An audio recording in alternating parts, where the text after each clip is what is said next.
આ બાજુ ધ્યાન બધાનું હવે ઉદાહરણ નંબર આપણે 22મો ગઈકાલે કરી લીધો હતો આજે આપણે 23મો ઉદાહરણ કરવાના છીએ ચેપ્ટર નંબર 5 ભાગીદારનો પ્રવેશ પેજ નંબર 185 ઉપર દાખલો આપેલો છે ઉદાહરણ એની અંદર લખેલું છે તરાના અને જીનીસા બે ભાગીદારો છે કેટલા ભાગીદારો છે તરાના અને જીનીસા એક પેઢીના ભાગીદારો છે તારીખ 31 માર્ચ 2017 ના રોજ તેમની પેઢીનું પાકું સર્વે નીચે મુજબ હતું તો આપણે પહેલા પાકું સર્વે આપેલું છે પણ એની નોંધ નહીં કરી આપણે પહેલા કોની નોંધ કરીશું હવાલામાં પાછળ શું કીધું છે તારીખ 1/4/2017 થી તેઓએ રિહાનને નવા ભાગીદાર તરીકે દાખલ કર્યો પ્રવેશની શરતો નીચે મુજબ નક્કી કરવામાં આવી તો પહેલા કયા ભાગીદાર હતા તરાના અને જીનીસા પહેલા કયા હતા તરાના અને નવો ભાગીદાર કોણ આવ્યો 187 તરાના જીનીસા અને રિહાન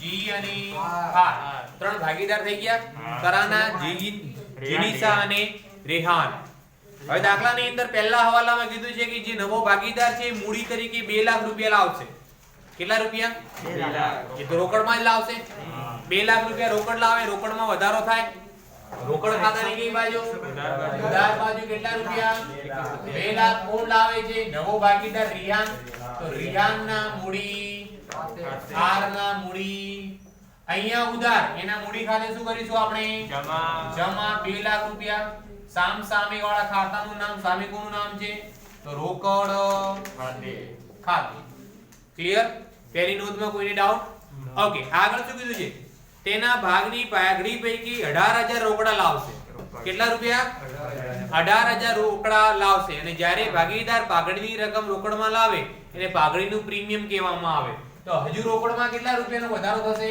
18000 કોના ખાતે લખીશું અહીંયા પાઘડીના પ્રીમિયમ ઓકે આ જે નવો ભાગીદાર પાઘડીની રકમ લાવે કોને મળે જૂના ભાગીદારોને કયા પ્રમાણમાં હવે જો દાખલાની અંદર બીજા નંબરના હવાલામાં આપણને નવા નુકસાનનું નવું પ્રમાણ આપેલું છે અને દાખલાની અંદર આપણને જૂનું પ્રમાણ કઈ આપેલું એનો મતલબ 1900 ભાગીદારી કાયદા 1932 મુજબ જૂનું પ્રમાણ કયું રહેશે સરખું રહેશે કયું રહેશે સરખું આપેલું છે નહીં એટલે કયું રહેશે સરખું તો પહેલા કેટલા ભાગીદારો હતા 2 તો આપણે ત્યાગનું પ્રમાણ શોધવું પડશે તો ગઈકાલે જે શોધ્યું તો એ જ રીતે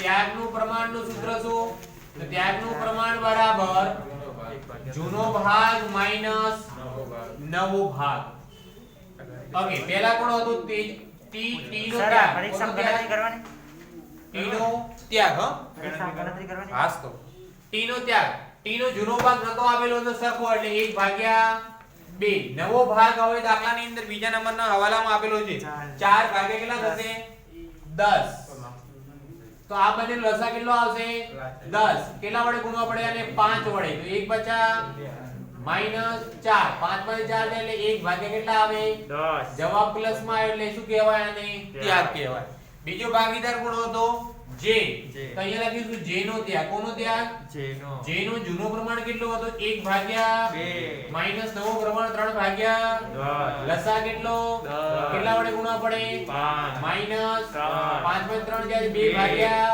10 આને પણ શું કહેવાશે તો કયું પ્રમાણ આવ્યું 1/2 નું પ્રમાણ કયું જે પ્રમાણ આવ્યું 1/2 નું કયું પ્રમાણ છે તો કે ત્યાગનું પ્રમાણ કયું પ્રમાણ છે આ ત્યાગનું પ્રમાણ કેટલું આવ્યું 1/2 આની અંદર કોઈને કઈ દુવિધા હે તો બોલો ઓકે હવે આ 1/2 ના પ્રમાણમાં 18000 રૂપિયા ટી અને જે ને મળી જશે અહીંયા ઉધાર હતા અહીંયા શું થશે જમા પાઘડીના પ્રીમિયમ ખાતે કેટલા રૂપિયા છે 18000 કયા પ્રમાણે જઈશું 1/2 એટલે પહેલાને 6000 મળશે અને બીજાને 12000 અહીંયા સુધી કોઈને કઈ તકલીફ હોય તો બોલો છે કોઈ તકલીફ ઓકે હવે આગળ દાખલામાં શું કહેલું હતું જુઓ 18000 રૂપિયા પાઘડીમાં રોકડા લાવશે પાઘડીની તફાવતની રકમનો હવાલો જરૂર જણાય તો મૂડી ખાતે નોંધાશે આ જેમ પેલું ચલો આપણે 18000 નું કરવાનું તો 18000 ભાગ્યા 3 કરી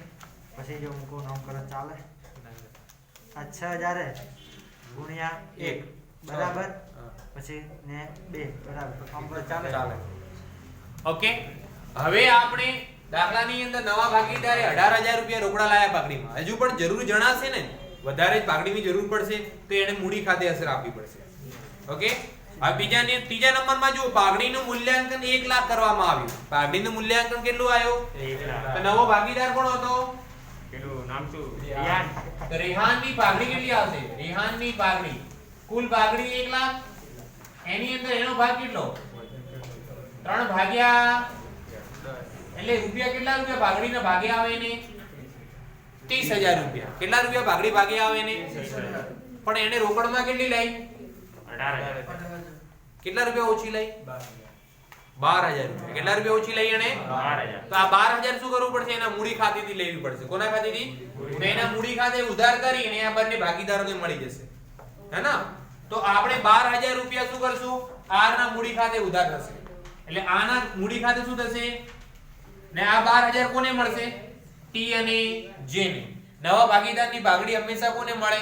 જૂના ભાગીદારોને. કયા પ્રમાણમાં? ત્યાગના પ્રમાણમાં. કયા પ્રમાણમાં?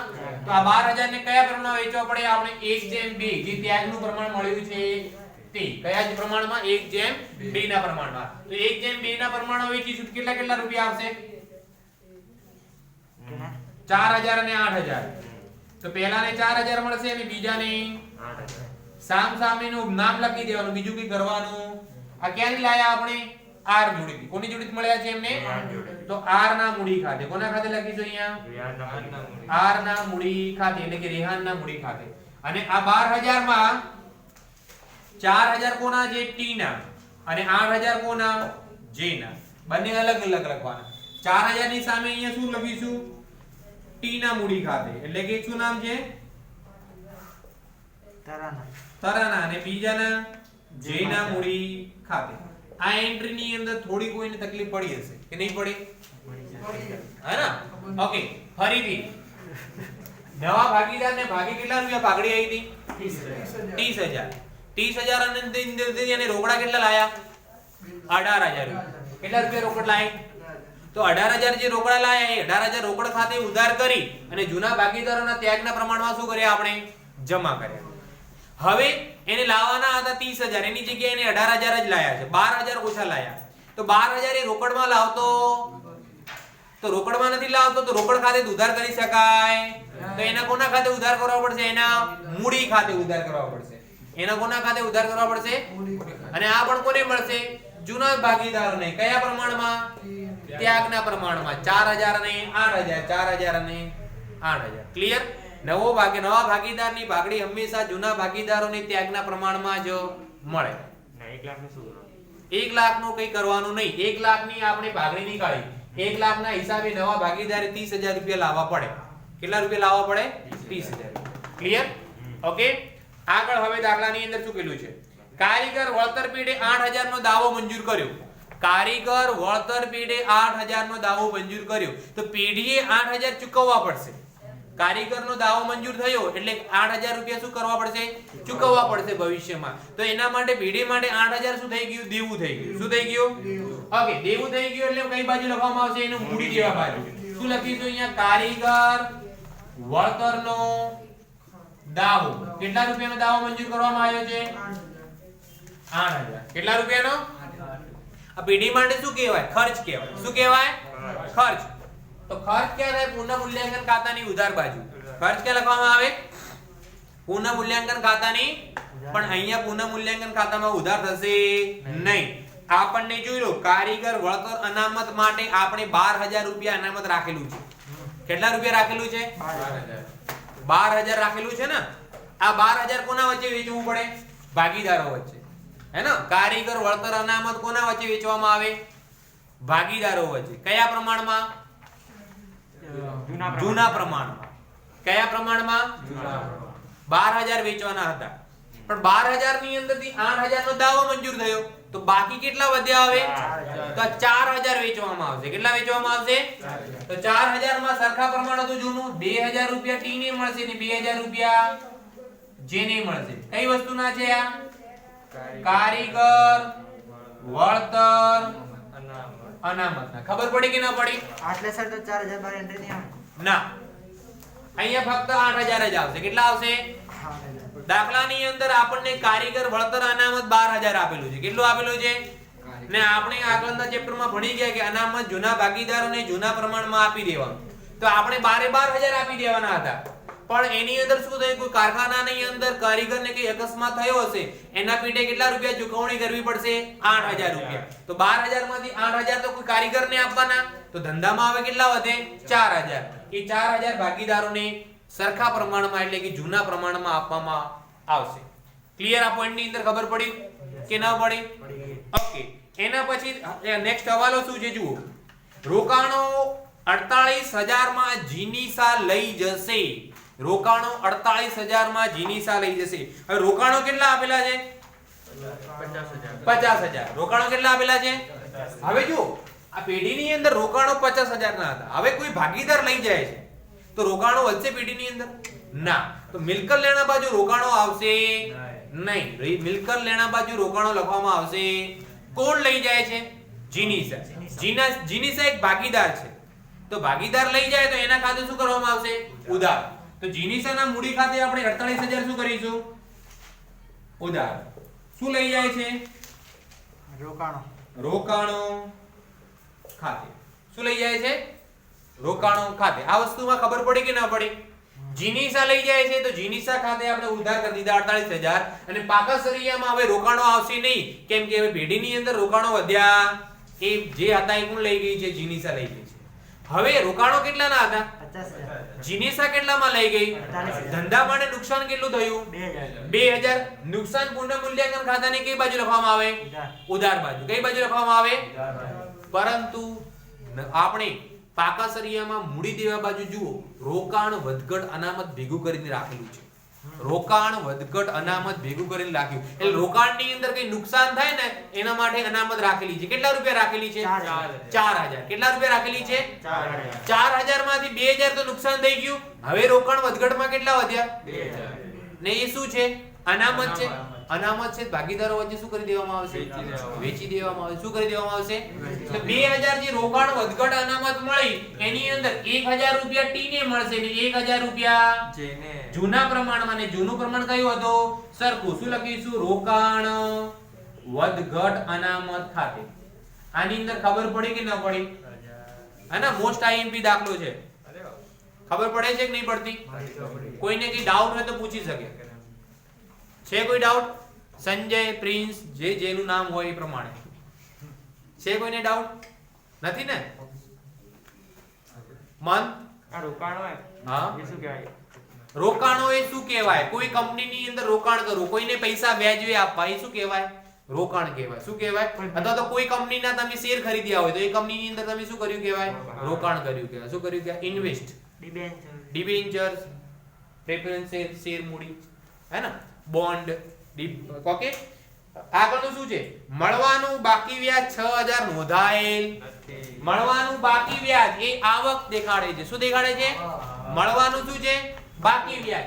આવક છે એટલે પુનઃમૂલ્યાંકન ખાતાની જમા બાજુ. મળવાનું બાકી વ્યાજ કેટલા રૂપિયા? 6000. ઓકે. આ હવે મળવાનું બાકી એટલે લેણું કહેવાય. શું કહેવાય? તો મૂડી દેવા બાજુ એની બીજી નોંધ નહીં થાય. કઈ બાજુ થશે? મિલકત લેણા બાજુ. કઈ બાજુ થશે? મળવાનું બાકી વ્યાજ કેટલા રૂપિયા? 6000. ક્લિયર? ખબર પડે છે કે નહીં પડતી? કે બાઉન્સ જાય છે? ઓકે. પછી એક્ઝામ હશે પછી ખબર પડશે કેટલી ખબર પડી.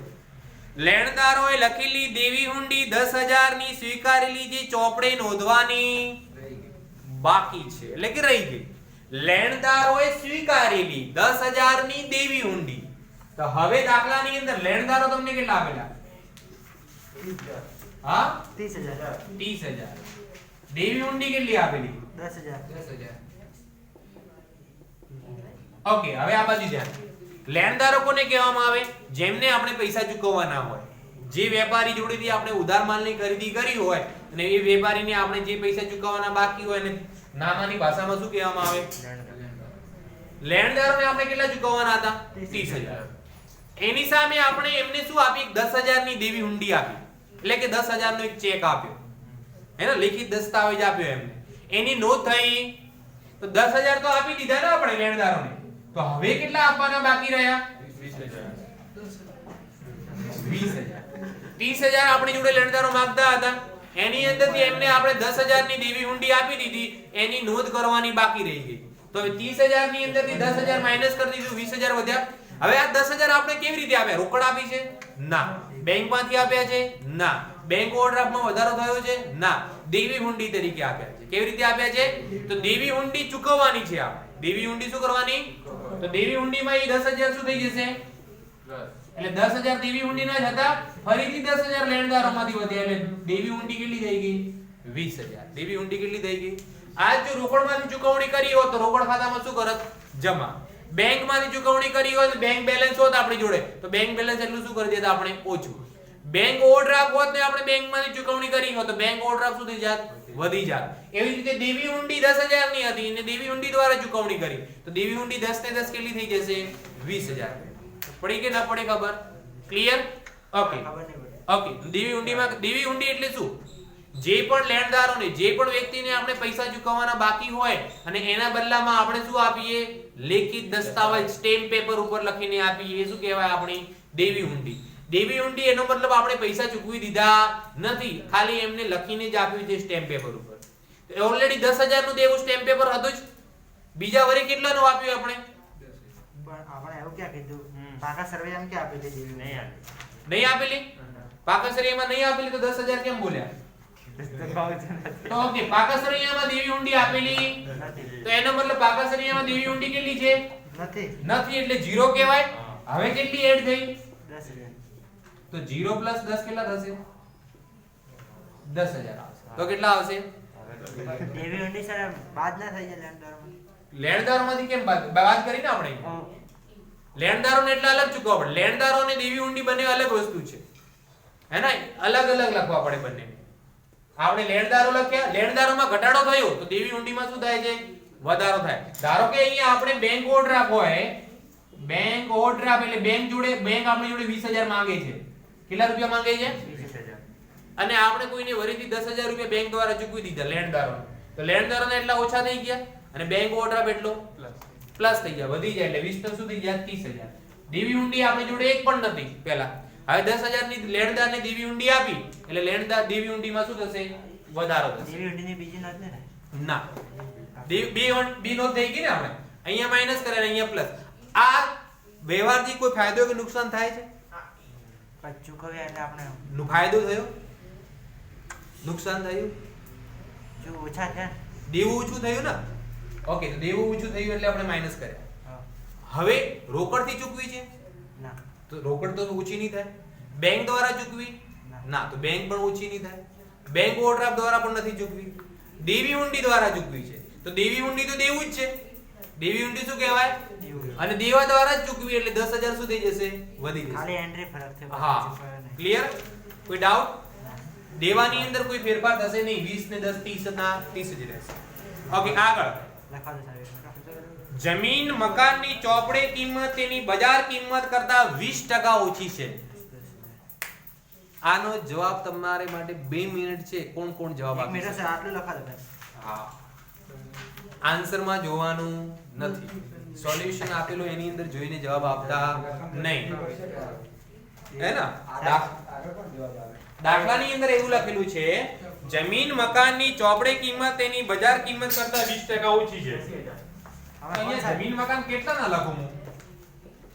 કઈ આટલું જમીન ડાયરેક્ટ અહીંયા કેટલાની રકમ લખું? બજાર કિંમત. એક મિનિટ હા સર. 1,20,000. પહેલા સાહેબને બોલા ગણતરી કરવા. 1,20,000 થઈ ગયેલા.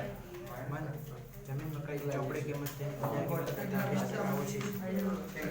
જમીન મકાન 1 લાખ ટાઈમ આલજો સાહેબ. હા હા, આપ્યો. સ્ટાર્ટ. હવે તને સ્ટેટસ ઉપર રાખશો. હવાલા નંબર 8. જમીન મકાનની ચોપડે કિંમત તેની બજાર કિંમત કરતા 20% ઓછી છે. આપણને અહીંયા જમીન મકાનની ચોપડે કિંમત 1 લાખ આપેલી છે.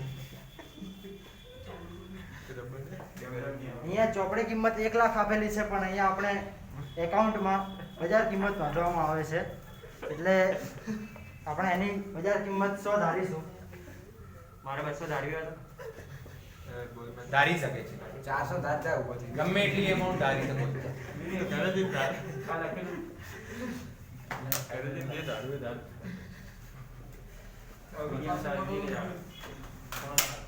મસ્ત આવે. અને હવાલામાં કીધેલ છે કે બજાર કિંમત કરતા જમીન મકાનની કિંમત 20% ઓછી રાખવાની છે. બંને. -20%. એટલે 8 આવે 20% લે આ. જેથી આપણે અહીંયા 80 લઈશું.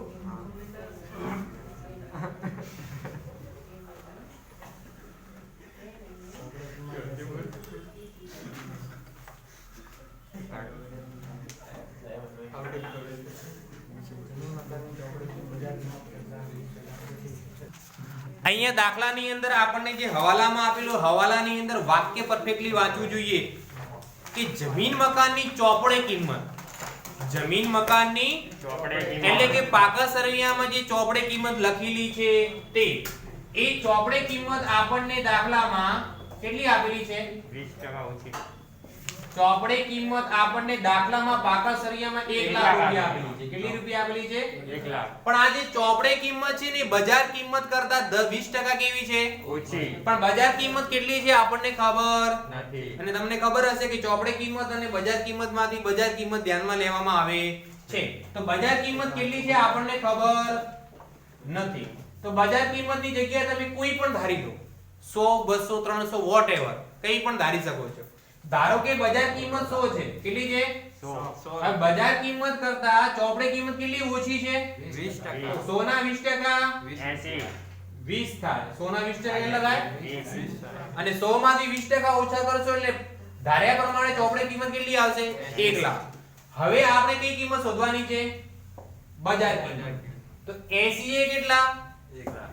તો 100 એ કેટલા તો બજાર કિંમત બરાબર 1 લાખ ગુણ્યા 100 ભાગ્યા 80 બરાબર રૂપિયા 1,25,000 આવશે આઈ ગયા તો complete. કેટલા આવશે 1,25,000 25,000. અને જો તમારે ક્રોસ ચેક કરવું હોય તો કરી શકો તમે આ 1,25,000 કઈ કિંમત છે બજાર કિંમત કઈ કિંમત છે બજાર કિંમત. બજાર કિંમતના 20% ઓછા કર દો 1 લાખ જવાબ આવશે 1,25 માંથી 20% માઈનસ કર દો તો ડાયરેક્ટ જવાબ પાછો કેટલો આવશે 1 લાખ જ આવશે તો હવે આપણે જમીન મકાનની બજાર કિંમત કેટલી ધ્યાનમાં રાખવાની છે 1,25,000 હવે આપણે જમીન મકાનની કિંમત કેટલી લખીશું 1,25,000 પહેલા કેટલી આપેલી હતી 1 લાખ. 1 લાખ 25,000 નો શું થાય છે વધારો. ફાયદો થયો હા. તો કોના ખાતે લખીશું અહીંયા જમીન મકાન ખાતે કેટલા રૂપિયા લખીશું આપણે 25,000 ક્લિયર બધાને ખબર પડી કે ન પડી આની અંદર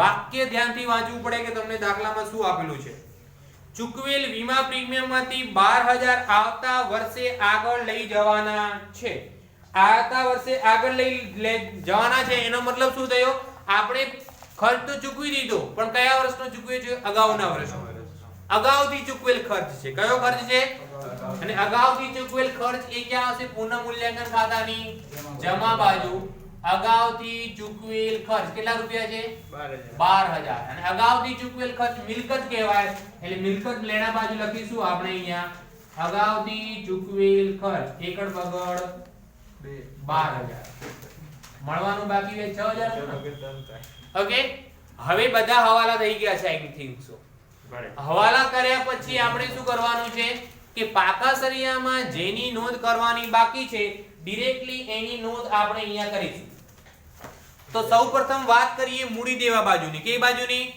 તો મૂડી દેવા બાજુમાં સૌપ્રથમ મૂડી આપેલી છે કોની તરાના અને જીનિસાની 1,90,000 અને 1,21,000 મૂડી ખાતાની જમા બાજુ બાકી આગળ લાવ્યા. કેટલી છે 1,90,000 અને બીજાની 1,21,000 ત્રીજાની 80 કેમ નવો ભાગીદાર છે હવે એના પછી દાખલામાં શું આપેલું છે કારીગર વળતર અનામત એની નોંધ થઈ ગઈ છે એની નોંધ થઈ ગઈ છે. એના પછી દાખલામાં રોકાણ વધઘટ ફંડ એની નોંધ પણ થઈ ગઈ છે. એના પછી દાખલામાં પ્રોવિડન્ટ ફંડ આપેલો છે. પ્રોવિડન્ટ ફંડ ભાગીદારો વચ્ચે વેચવામાં આવતું નથી. એ ભાગીદાર પેઢી માટે દેવું કહેવાય. એટલે મૂડી દેવા બાજુ લખીશું આપણે પ્રોવિડન્ટ ફંડ કેટલા રૂપિયા છે? 4000 16000 16,000. કેટલા રૂપિયા પ્રોવિડન્ટ ફંડ? 16,000. આ પૈસા કંપનીની ભાગીદારી પેઢીના હોતા નથી. ગાલખાત અનામત બે રીતે લખી શકો છો તમે. હવે ગાલખાત અનામતને તમે બે રીતે લખી શકો. દેવાદારમાંથી માઈનસ કરીને લખી દો અથવા તો જે રીતે મૂડી દેવા બાજુ આપેલી છે એ રીતે મૂડી દેવા બાજુ લખી દો. બંને રીતે સાચું કહેવાશે. દેવાદારમાંથી માઈનસ કરીને લખો અથવા તો જે રીતે અત્યારે તમને મૂડી દેવામાં આપેલી છે એ જ રીતે મૂડી દેવા બાજુ લખી દો. તો આપણે મૂડી દેવા બાજુ જે પ્રમાણે આપેલી છે એ પ્રમાણે જ લખી દઈએ, હે ને? ગાલખાત અનામત કેટલા રૂપિયા છે? 20,000. અને દેવાદારોમાંથી માઈનસ કરીને પણ લખી શકાય. ગાલખાત અનામત કેટલી છે? 20,000. પછી લેણદારો લખાઈ ગયા છે. લેણદારોની એન્ટ્રી.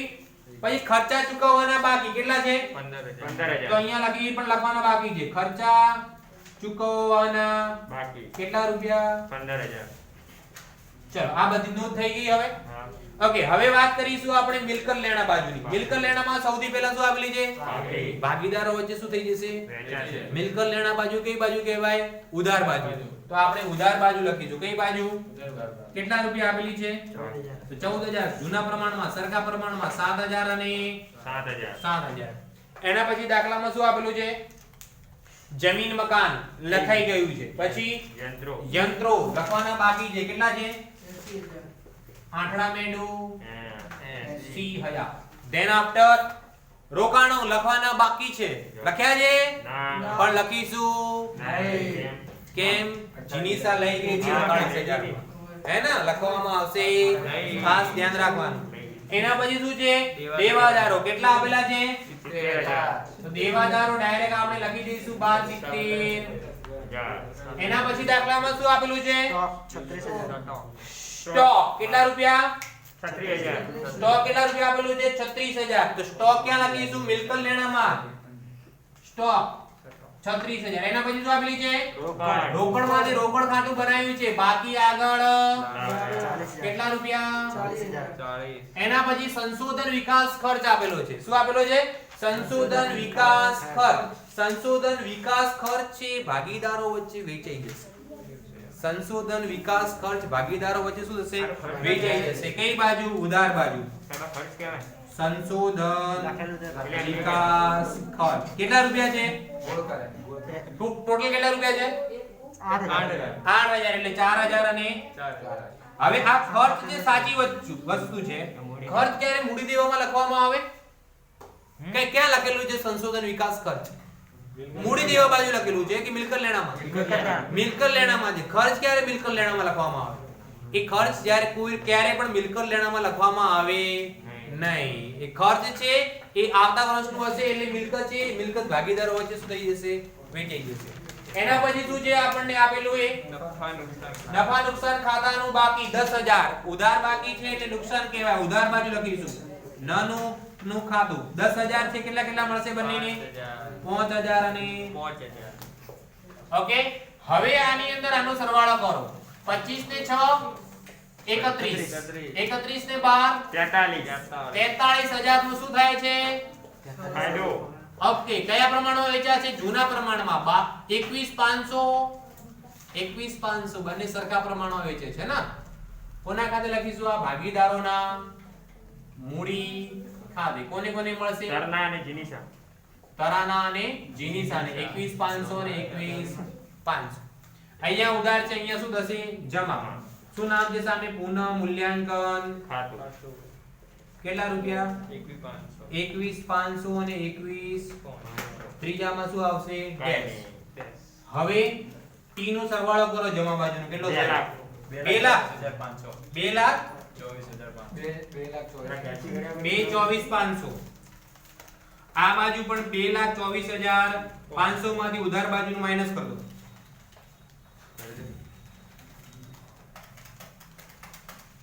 કેટલા વધે? 2,08,000. બાકી આગળ લઈ લઈ ગયા જવાના.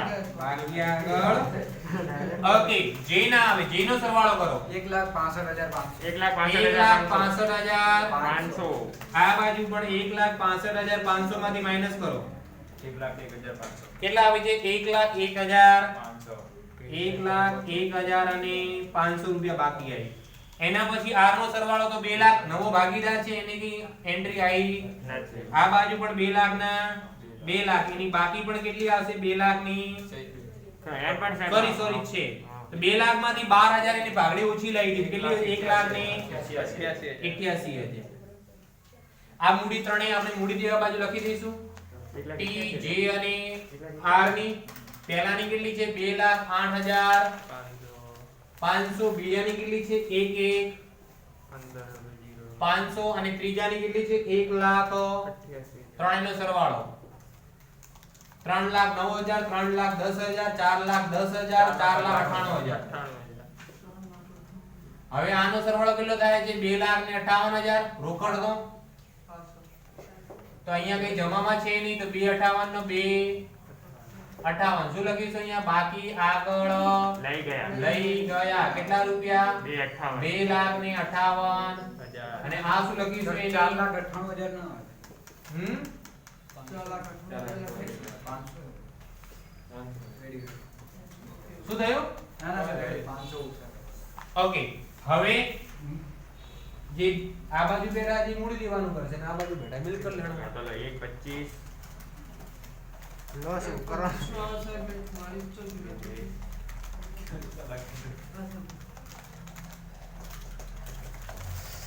5,87,000 મિલકત લેના યસ.